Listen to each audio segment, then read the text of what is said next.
রামু হাতে কোদাল নিয়ে জমিতে যাওয়ার জন্য তৈরি হচ্ছিল, তখন তার স্ত্রী অনু এসে বলে, আজকে জমিতে তুমি গমের ফসলের জন্য বীজ ফেলতে যাচ্ছ, যাওয়ার আগে ঈশ্বরের কাছে প্রার্থনা করে যেও। আরে, ক্ষেতের ব্যাপারে ভগবান কি জানে? নাগল চালানোর আগেই টানা রোদে মাটি শুকিয়ে দেয়, জলজের দরকার পরে তখন শুকনো করে দেয়, ফসল ফলে যায়, আর তখন বর্ষা এসে যায়। ঝড় বৃষ্টি দিয়ে, পানি বর্ষা দিয়ে পুরো ফসলকে খারাপ করে দেয়। তাহলে তার প্রার্থনা করে কি হবে বলো? ভগবান যা করেন যখন ভালোই করে তখন প্রার্থনা করার কি দরকার?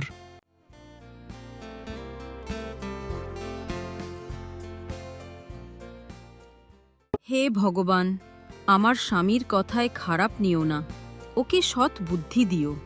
অনু যেন পাগল হয়ে গেছে।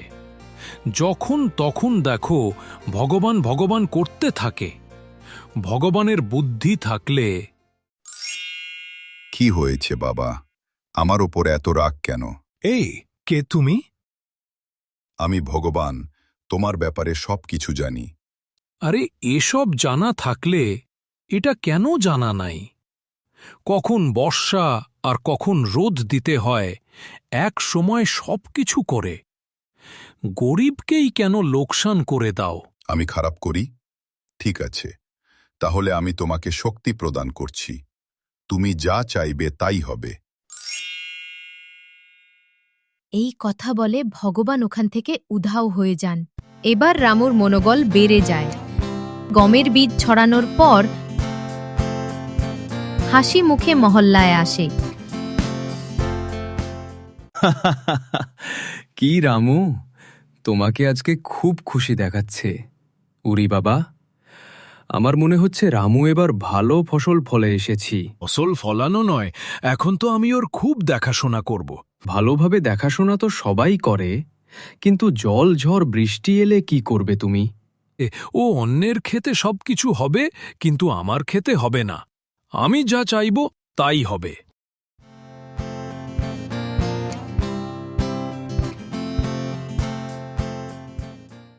আমার মনে হচ্ছে আগের বছর চাষের ক্ষতির কারণে রামুদা পাগল হয়ে গেছে।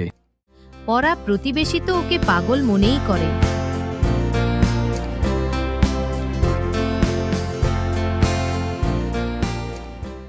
বাড়ি এসে বউকে সব বলার পর বউও তাকে পাগল মনে করে, বলে, মনে হচ্ছে সকালে ভগবানের উপরে রাগ এখনো কমেনি।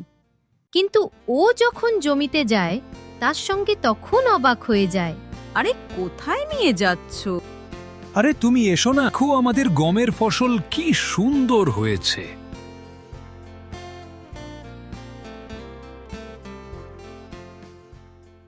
আজকে মনে হচ্ছে একটু জলের দরকার আছে। তাহলে অমিতদাকে বলে টিউবওয়েল চালিয়ে নাও। আরে, ওর জলের দরকার নাই আমার। এই দেখো, আমার ক্ষেতে বৃষ্টি পড়ে যেন। এবার শুকানোর জন্য রোদ দরকার, আমার ক্ষেতে রোদ পড়ে যেন।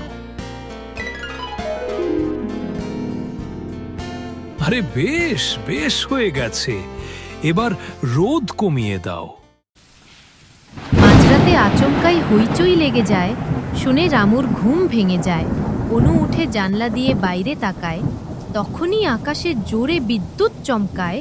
ও জানালা দিয়ে দেখে জোরে জোরে বিদ্যুৎ চমকাচ্ছে। কি হয়েছে অনু? তুমি এখন এখানে দাঁড়িয়ে আছো কেন? ভয়ঙ্কর বৃষ্টি পড়ছে, বন্যাও হতে পারে।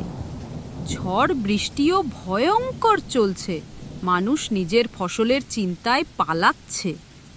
চলো চলো, আমরাও গিয়ে দেখি। আরে, চিন্তা করো না, আমাদের খেতে কিছু হবে না। জল পড়ুক আর রোদ করুক আর বর্ষায় হোক, আমাদের খেতে কিছু হবে না। এবার দেখো, আমি ফসল ডবল দামে বিক্রি করব। অহংকার নিয়ে ও নিজের ক্ষেতের দিকে পৌঁছায়।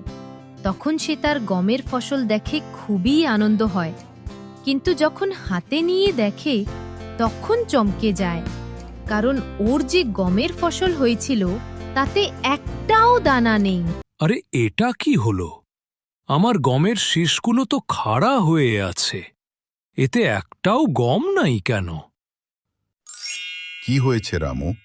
তুমি তো তোমার ফসল ঠিকমতো এবং ঠিক সময় পেয়েছ। হ্যাঁ ভগবান, গম তো হয়েছে, কিন্তু এতে একটাও দানা নাই। এবার আমি কি করব?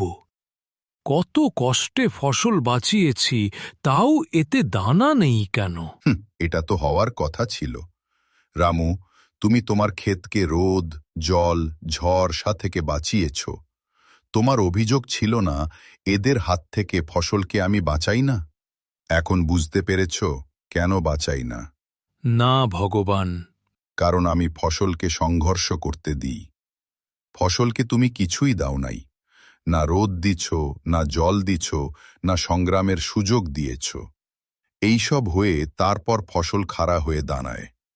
নিজের অস্তিত্বকে বজায় রাখতে নিজেরা লড়াই করে, তারপর ভালো দানা আসে। ভুল হয়ে গেছে। ভগবান আমাকে ক্ষমা করে দাও। আপনি আপনার শক্তি ফিরিয়ে নিন। ক্ষমা করুন আমাকে।